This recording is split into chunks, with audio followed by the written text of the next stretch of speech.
Y así nomás, lo escuchamos al presidente de El Salvador, Nayib Bukele. Este día, El Salvador ha roto todos los récords de todas las democracias en toda la historia del mundo.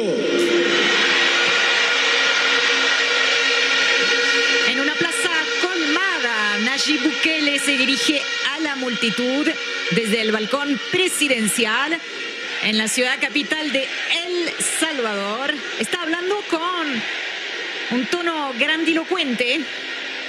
Las y los salvadoreños lo vitorean. En toda la historia del mundo, desde que existe la democracia, nunca un proyecto había ganado con la cantidad de votos que hemos ganado este día.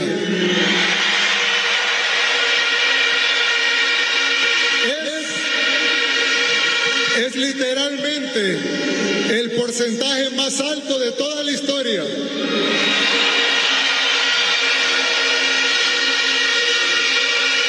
Es la diferencia entre el primero y el segundo lugar más alta en toda la historia. ¡Aplausos! Wow. ¡Aplausos! Pero ¿tan así es? Tan así es. Wow. Tan así es. Nayib Bukele no esperó a que se dieran a conocer los resultados oficiales para declararse ganador. Recién estaba chequeando, Sí. en la página del Tribunal Supremo Electoral, que está ahí paralizada en el 70% de actas procesadas. Así que vamos a hablar los números que el propio Nayib Bukele dio a conocer él anoche, pero entendemos que todo apunta a que fue una victoria apabullante. Paliza total, sí. Pero no se conocen todavía los resultados definitivos y vamos a ver qué sucede en torno a ese escrutinio. Pero ¿de cuánto se habla entonces? Él está hablando de más del 85%. ¿Qué onda ese 15% que no lo votó, eh? ¡Qué miedo! ¿Quiénes son? Bueno, entonces, Bukele celebró anoche su triunfo en las elecciones presidenciales y también una victoria, un triunfo en la Asamblea Legislativa. Esto es muy interesante, donde el partido oficialista Nuevas Ideas, según los números que maneja el mandatario, habría obtenido 58 de los 60 diputados.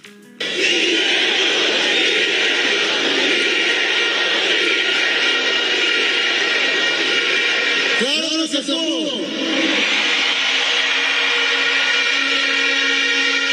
58 de 60, como mínimo. Es posible que sea más.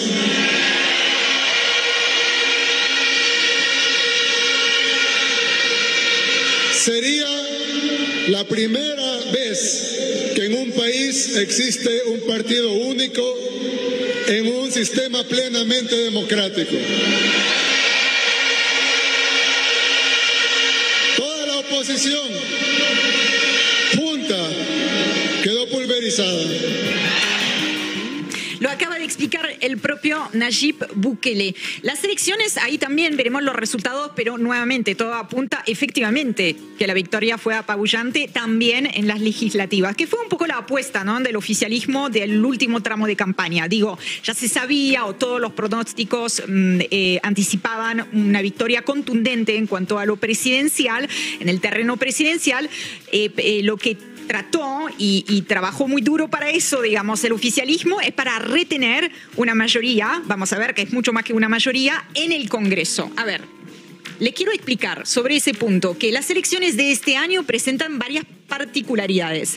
Una de ellas, vinculada a la presidencial, digamos, es que la Corte Suprema habilitó la reelección presidencial pese a que la Constitución lo prohíbe de forma expresa. Otra de las particularidades es que el sistema electoral acaba de estrenar algunos cambios. Y eso tiene que ver también con las declaraciones de Guillermo Franco de la semana pasada, que se refirió a la disminución del número de diputados. Sí. Veamos, entonces, ¿qué son esos cambios? Un recorte drástico en el número de alcaldías, de más de 260 a 44. Esas consecuencias de ese primer cambio que les estoy diciendo, que es una especie de reordenamiento político-administrativo, las consecuencias las vamos a ver en las elecciones locales a principios de marzo, ¿sí? Digo, consecuencias en términos de pluralidad de partidos. Y otra pata de ese cambio es la reducción del número de diputados de 85 a 60 miembros, con el argumento que se suele esgrimar en esos casos, que es abaratar los costos de la política y también luchar contra la corrupción, ¿no? Ahora, y esto no fue titular, y sin embargo es un cambio de mayor y de más profundo calado, esa reducción trajo aparejada un cambio también en la fórmula de asignación de escaños. Ajá. No solamente se redujo la cantidad de diputados, sino que se decidió la extinción de la fórmula para la asignación de escaños, que hasta ahora favorecía a los partidos minoritarios y que a partir de ahora favorece los partidos grandes. Eso también explica los números que está compartiendo Nayib Bukele. 58 de los 60 diputados. Tremendo. Tremendo. Casi la totalidad, realmente. Casi la totalidad, y todavía no se conocen en la realidad los resultados definitivos, reitero. Sigo pensando en esos dos que quedan. Perdón, discúlpenme, pero ahí bancando esos dos. Me da mucho miedo. Bueno, él mismo lo dijo, ¿no? Y me parece que esa es la palabra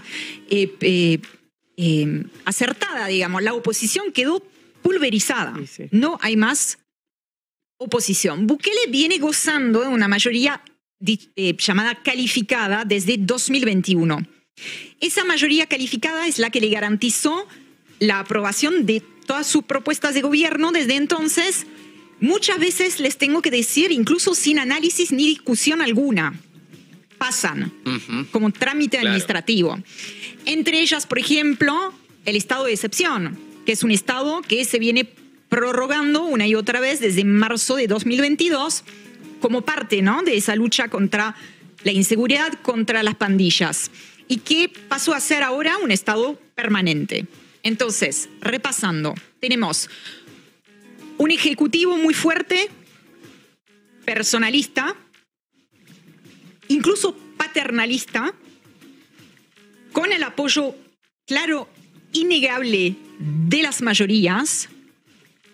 Tenemos, por otro lado, un Congreso a manos casi enteramente del oficialismo, con una oposición pulverizada, y tenemos un poder judicial bastante moldeado, ¿no?, por el presidente, que llevó adelante un recambio masivo de jueces por magistrados más bien afines al bukelismo, y que también llevó adelante una campaña, no una campaña, un reemplazo, digamos, de los magistrados que integran la Corte Suprema, y eso también lo pudo hacer gracias a esa mayoría calificada en el Congreso. La concentración del poder hoy en día es total. En su discurso de anoche, Bukele apuntó contra aquellos que vienen denunciando el riesgo de una deriva autoritaria, ¿no? Estamos hablando de organismos internacionales, estamos hablando de defensores de derechos humanos, estamos hablando también de medios de comunicación. Hizo especial énfasis en el rol que tiene el diario El País de España. Sí, lo mencionó. Sí, vamos a escuchar un fragmentito. Me decía un periodista español, ¿por qué quieren desmantelar la democracia? Y yo le dije, ¿pero de qué democracia nos estás hablando? Democracia significa el poder del pueblo. Demos y kratos.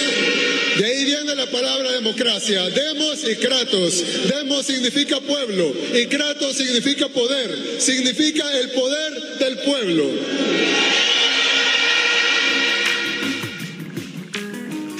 Está dando una definición de la democracia que no es la primera vez que la va dando. También la dio hace unos poquitos días, la semana pasada, en la previa de las elecciones, el vicepresidente, que fue candidato él también a la reelección, Félix Ulloa, que dijo, como para completar esa definición, la diferencia entre un dictador y un líder democrático fuerte, con mucho soporte popular, estriba en la relación del gobernante con el gobernado. Un dictador oprime, reprime, humilla al pueblo. En el caso del presidente Bukele, cuando la gente se pronuncia, lo ve como un protector.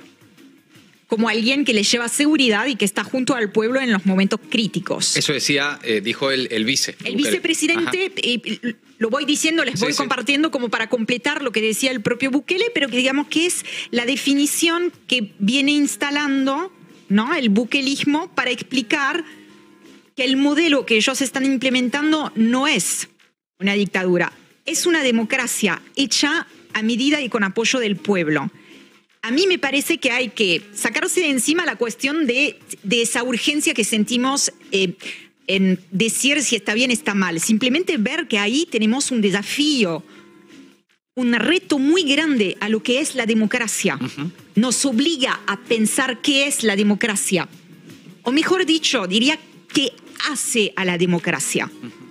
Y uno se podría preguntar si el voto en las urnas es parámetro suficiente para que un proyecto sea democrático. Hay que decir, y pueden disentir, ¿no?, pero la sensación es que en años recientes, ante muchos desafíos a los que la política no está sabiendo o pudiendo o queriendo responder, se viene planteando la democracia como una especie de salto de fe, más que un ejercicio. Hay que creer. Y somos muchos, por supuesto, los que creemos que efectivamente es el mejor sistema posible, que cualquier otra opción sería peor. Sin embargo, para millones de personas en El Salvador y en muchos otros lugares, incluso acá en la Argentina, la democracia pasó a ser una cáscara vacía que no atiende a los grandes desafíos. Después del primer mandato de Bukele, que está terminando ahora, ¿no?, El Salvador, que era el país más inseguro de la región, pasó a exhibir las tasas de homicidios más bajas. Pasó a ser, les traje ese dato anecdótico porque me llamó poderosamente la atención, pasó a ser uno de los 50 destinos turísticos recomendados por el diario estadounidense The New York Times, que nombra, digamos, como uno de sus puntos a favor el hecho de que ahora se puede circular por las calles, básicamente, además de ser, lo sabemos, un país sumamente hermoso, de gente hermosa. Pero digo, es una referencia anecdótica, pero es una manera un poco provocativa de decir, de graficar está muy claro. Ese cambio de paradigma. Y sobre ese logro, de alguna forma, es que Bukele evidentemente está sustentando su popularidad. Su popularidad... La popularidad es enorme, es innegable, digamos.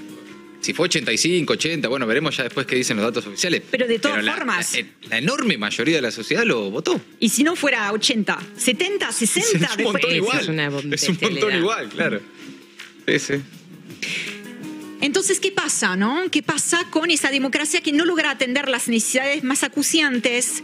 Pasa que millones de personas tal vez están dispuestas a dejar la cáscara vacía. Tal vez ya no es tan importante para muchos de ellos cuando no tenés la certeza ni de volver a casa porque saliste a comprar un litro de leche, o también acá porque hay gente que se muere de hambre. Tal vez ya no es tan importante cuál es el sistema, sino cuáles son los resultados. No, es claramente una discusión hoy en el mundo, ¿no? Es una discusión en el mundo. De las grandes discusiones políticas que hay y que trascienden fronteras, es eso. ¿Qué es hoy la democracia? Y en definitiva también esto, puesto en crisis, ¿no?, te genera por lo menos la necesidad de discutirlo de vuelta. La necesidad de discutirlo porque no solamente hay gente que lo vota, sino que hay gente del campo progresista que son profundamente, creo, democráticos, que también le están encontrando, que hablan, digamos, de esto con luces en los ojos, ¿no? Pensando que ahí también, en la falta de sentido democrático, hay tal vez una solución y una salida posible para millones de personas que de otra manera no la encuentran.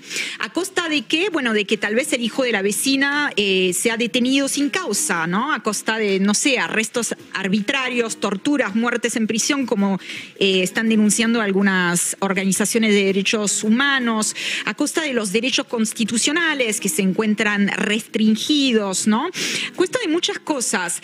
Lo interesante me parece es al servicio de qué está puesto ese proyecto.